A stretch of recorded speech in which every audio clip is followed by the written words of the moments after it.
नमस्कार, मैं हूं आपके साथ अंजना शर्मा और आप देख रहे हैं प्रॉम्प्ट टाइम न्यूज। तो आइए एक नजर डालते हैं आज की खास खबर पर। उत्तर प्रदेश के जनपद मैनपुरी के ब्लॉक घिरोर कोसमा में स्थित महर्षि कश्यप मुनि इंटर कॉलेज के प्रबंधक से कॉलेज की व्यवस्थाओं को लेकर व बच्चों की शिक्षा को लेकर हुई खास बातचीत। Good afternoon sir. Good afternoon. First of all sir, हमारे चैनल में आपका वेलकम है। और सबसे पहले तो मैं और मेरे दर्शक आपका परिचय जानना चाहेंगे। अनिल कुमार कश्यप, प्रधानाचार्य महर्षि कश्यप इंटर कॉलेज कोसमा मैनपुरी। इस समय हम किस विद्यालय में स्थित हैं और हमारा विद्यालय कब स्थापित हुआ है, प्लस हमारे विद्यालय में क्या क्या व्यवस्था है?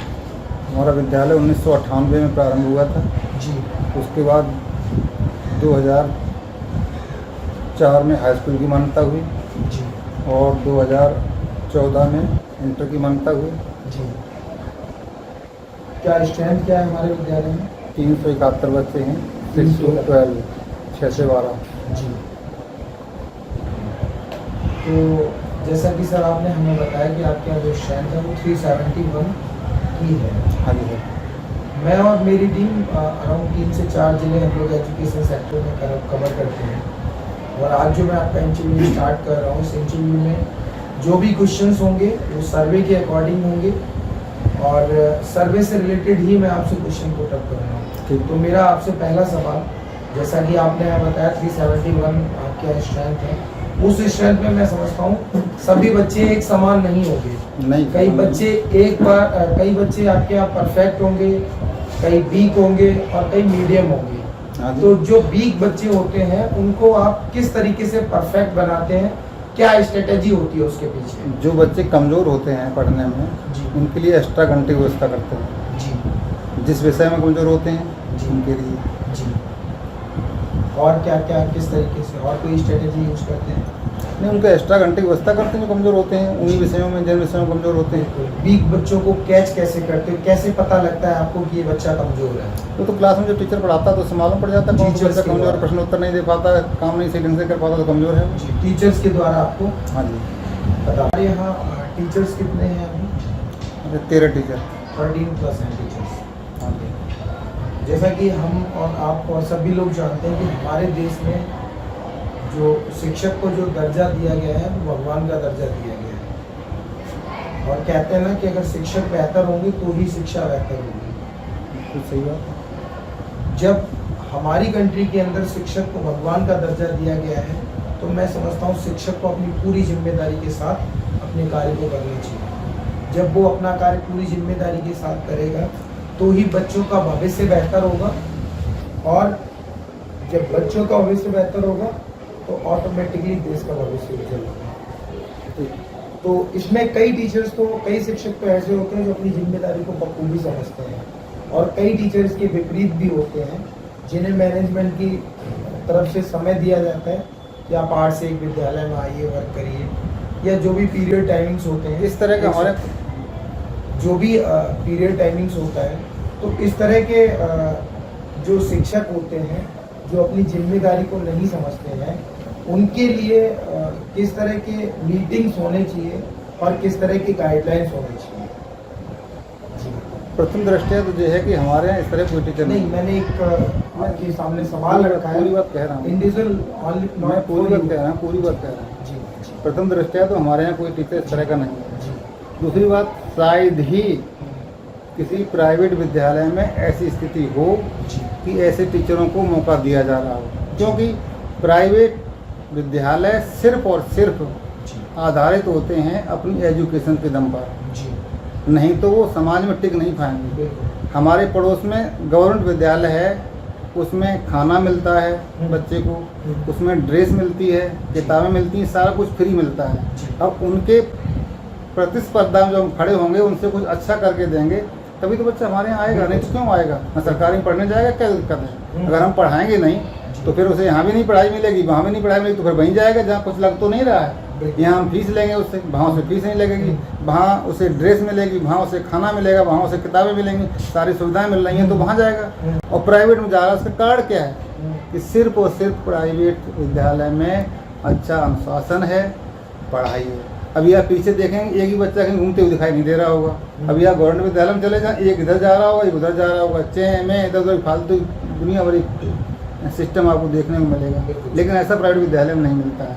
तो मुझे तो नहीं लगता किसी प्राइवेट विद्यालय में इस तरह की स्थिति हो कि टीचर को ऐसी वरीयता दी जाती है वो योग्य नहीं है, उसे तब भी रखा जा रहा हो। मुझे तो नहीं लगता। आपके यहाँ टीचर की हायरिंग का क्या प्रोसेस होता है, किस तरीके से हायरिंग करते हैं? टीचर को हम लोग विज्ञापन निकालते हैं जुलाई के महीने में, सत्र प्रारंभ में अप्रैल के महीने में। तो उस समय जो टीचर आते हैं उनका इंटरव्यू लेते हैं और उसके बाद उनके जो सर्टिफिकेट वगैरह होते चेक करते हैं, देखते हैं उसके क्या स्थिति में, उनको नियुक्त की जाती है। अभी कुछ समय पहले हमारे देश में एक बहुत बड़ी त्रासदी आई हुई थी जिसे हम कोरोना काल कहते हैं। कोरोना काल में बहुत सारे क्राइसिस मैनेजमेंट ने फेस किए, इसका शिक्षा पर भी बहुत बड़ा प्रभाव पड़ा। कई सारे फाइनेंशियल क्राइसिस भी आप लोगों ने फेस किए होंगे। तो उस समय को आप लोगों ने किस तरीके से निकाला और जो शिक्षा पर असर पड़ा उसको कैसे रिकवर किया? शायद इतना बुरा समय था उस समय, ना तो प्राइवेट विद्यालयों को गवर्नमेंट ने कुछ भी, अन्य सभी सेक्टरों में गवर्नमेंट ने कुछ न कुछ सहयोग दिया, लेकिन जो वित्त विहीन विद्यालय हैं उनके तरफ गवर्नमेंट ने एक बार झांक करके भी नहीं देखा कि उनका टीचर भूखा मर रहा है। कहते हैं कि गुरु है, पूरे देश का कल्याण करने वाला है, लेकिन उस समय किसी ने नहीं देखा कि गुरु जिंदा है या मर रहा है, किसी ने। बच्चे आ नहीं रहे थे, फीस नहीं आ रही थी, तो फाइनेंशियल तो बहुत ही दुर्दशा थी, कहेंगे दुर्दशा शब्द अच्छा लगता है, इसमें दुर्दशा थी और लोगों ने फेस किया। बहुत दिक्कत है, शिक्षा के क्षेत्र में बहुत ज़्यादा पतन हुआ। पिछले साल तक 30% कोर्स कम करके परीक्षाएं कराएंगी। इस साल ही कोर्स पूरा हो पाया है, कोरोना के बाद में 2019-21 के बाद में जाकर के 23 में, साल 2023 में जाकर के पूरे कोर्स के साथ परीक्षा होगी, नहीं तो 30% कम होकर परीक्षा होगी। एक सवाल आपकी लाइफ से जुड़ा हुआ और बच्चों से भी जुड़ा हुआ। जैसा कि अभी आप ऑनर और प्रिंसिपल के रूप में विद्यालय में स्थित हैं, पहले कभी आपने भी स्टडी की होगी, और जो सवाल मैं आपसे पुटअप करने जा रहा हूँ वो सवाल देखा होगा, कई बच्चे परफेक्ट होते हैं तो उनके अंदर एक डर भी होता है टीचर से क्वेश्चन पुटअप ना करने का। जब वो टीचर से क्वेश्चन पुटअप नहीं कर पाते हैं तो कहीं ना कहीं परफेक्ट बच्चा वीक होता चला जाता है। जब आप स्टडी करते होंगे तो मे भी आप नहीं, आपके फ्रेंड सर्कल में भी कई लोग ऐसे होंगे, आपके फ्रेंड सर्कल में भी उनके अंदर भी कहीं ना कहीं डर रहा होगा। तो इस तरह के जो बच्चे होते हैं उनका डर आप कैसे निकालते हो और किस तरीके से उनको मोटिवेट करते हैं? असेंबली में किस तरीके से मीटिंग्स? बच्चों को, प्रत्येक बच्चों को उनसे कहा जाता है आप पढ़कर आइए, जो समस्याएं हैं उनके समस्याओं को अपने शिक्षक के सामने रखिए, शिक्षक आपको बताएंगे।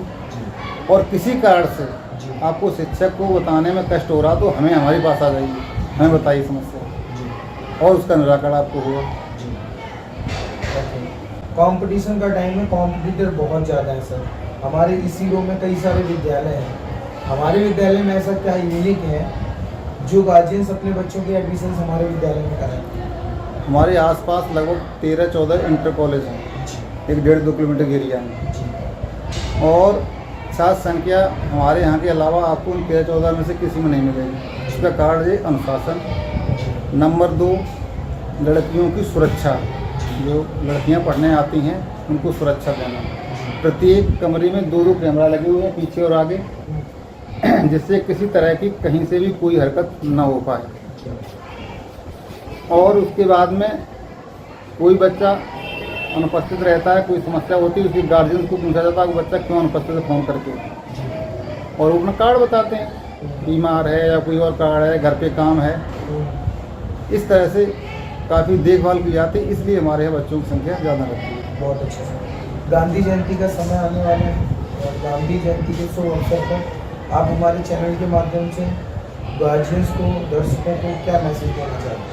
हम गांधी जयंती के अवसर पे सभी लोगों से कहना चाहते हैं, कहीं किसी से बात करिए तो जो कहते हैं कि आज आप संपन्न हो गए इसलिए ऐसी बातें कर रहे हो, नेतागिरी कर रहे हो, हम समझा रहे हो। मेरा एक स्लोगन है कि यदि आदमी सफल होना चाहता है किसी क्षेत्र में हो, शिक्षक हो, स्टूडेंट हो, किसान हो, कोई भी हो, जहाँ भी जो कार्य कर रहा है अपना वहाँ बेस्ट दे। गुड बेटर नहीं, गुड बेटर की बात नहीं करूँ, बेस्ट। अगर आप किसी क्षेत्र में अपना बेस्ट देंगे तो आपको संसार की कोई ताकत सफल होने से रोक नहीं सकती। बहुत अच्छे से। जैसा कि सर मैंने आपका इंटरव्यू किया है और ये इंटरव्यू आपका 15 to 20 किलोमीटर की रेंज में सर्कुलेट होगा, तो एक बार हमें विद्यालय का पूरा एड्रेस बता दीजिए, प्लस कोई भी व्यक्ति आपसे कांटेक्ट भी कर सकता है एडमिशन की रिगार्डिंग क्वेश्चंस होंगे या अदर क्वेरी भी हो सकती है, तो एक कांटेक्ट नंबर बता दीजिए ताकि डायरेक्टली आपसे कांटेक्ट कर सकें। विद्यालय का नाम है महर्षि कश्यप इंटर कॉलेज कोसमा घिरोर मैनपुरी। जी, हमारा कॉन्टैक्ट नंबर है 8954333131। Thank you so much sir, आपने हमें अपना वैल्यूबल टाइम दिया। नमस्कार, धन्यवाद। खबरों में अब तक के लिए बस इतना ही। फिर होगी आपसे मुलाकात कुछ ऐसी ही खास खबरों के साथ। तब तक के लिए नमस्कार और देखते रहिए प्रॉम्प्ट टाइम न्यूज।